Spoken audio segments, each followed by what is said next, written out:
One mountainous olive night, I heard a hope song pour out like sweat drops of blood upon a martyr's thorny brow. Who knew the last wish of a dying son would be to make one where he found two, and two undo the endless multiplication of multiple denominations, creating crippled factorizations from fractions of people, like a pinky faction who claims control over a whole person's actions.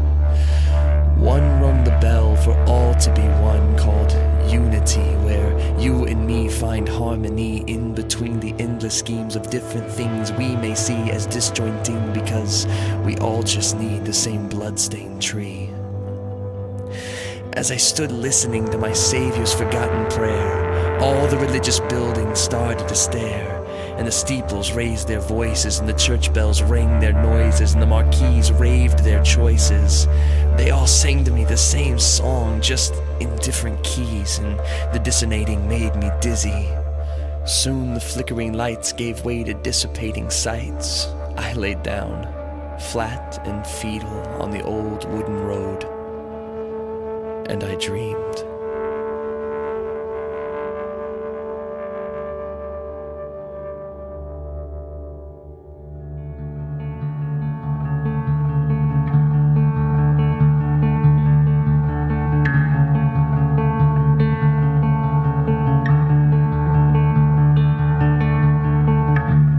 I saw sick congregants congregating for remedies, found feigning family values, refraining from mansions, now meeting in meager houses. The church took up its spouses on street corners, adorning the morning with a unified message of hope.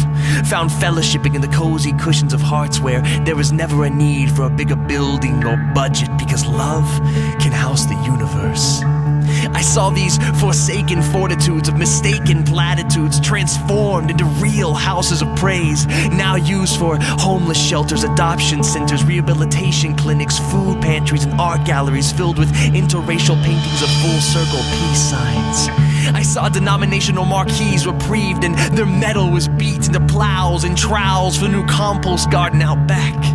I saw bullion-laid communion trays shipped off to cash for gold to get appraised, and the money raised went to buy bread and wine for the lame and blind. They called that night their first Lord's Supper. I saw a body that convinced unbelieving eyes, but not by cleverly clad argumental sentiments or intellectually gad doctrinal prod seeking tenements, but by their meagerly glad confessional intimate love for one another.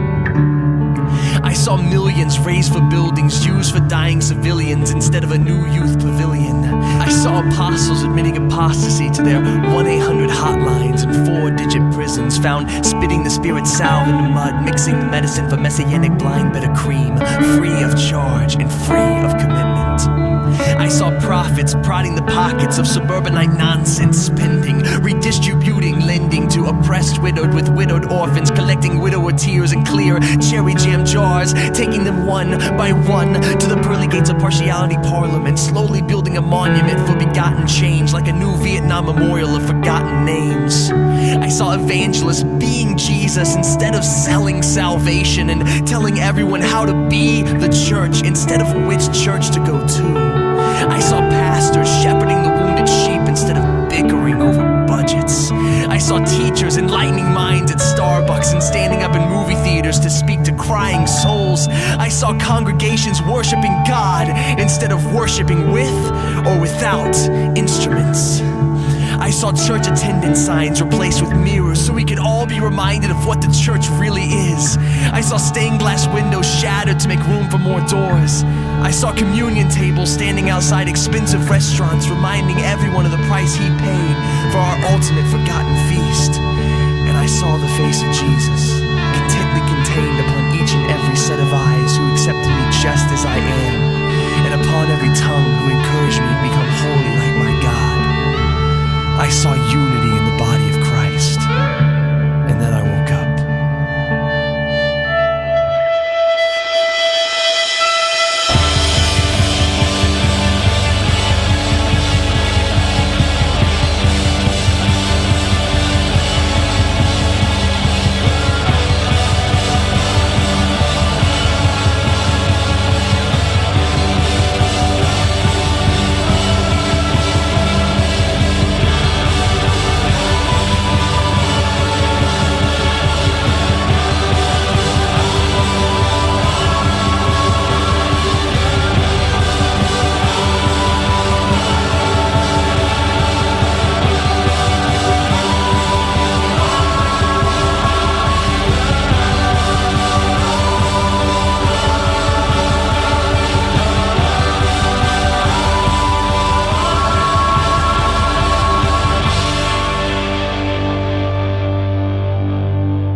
I felt the warm skin tenderness of Christ's body, though tired and worn, broken and torn, aborted yet perpetually born.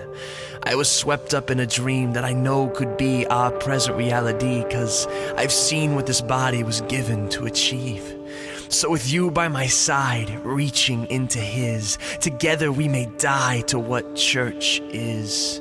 Now we have the opportunity to be broken on that olden tree, like that given son did when he said that it was done.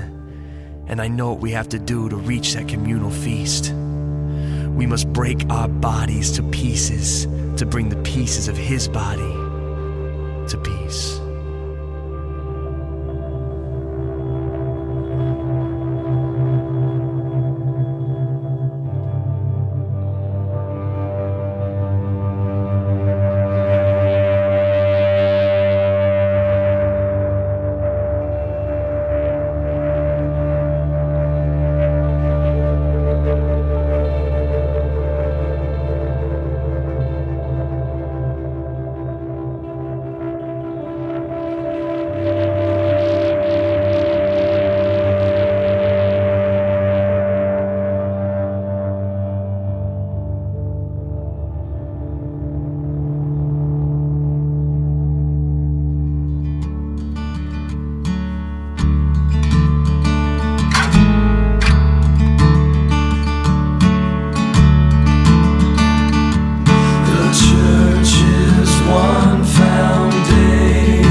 Church's one foundation is Jesus Christ, her Lord. She is his new creation by water and the word. From heaven he came and sought her to be his holy bride.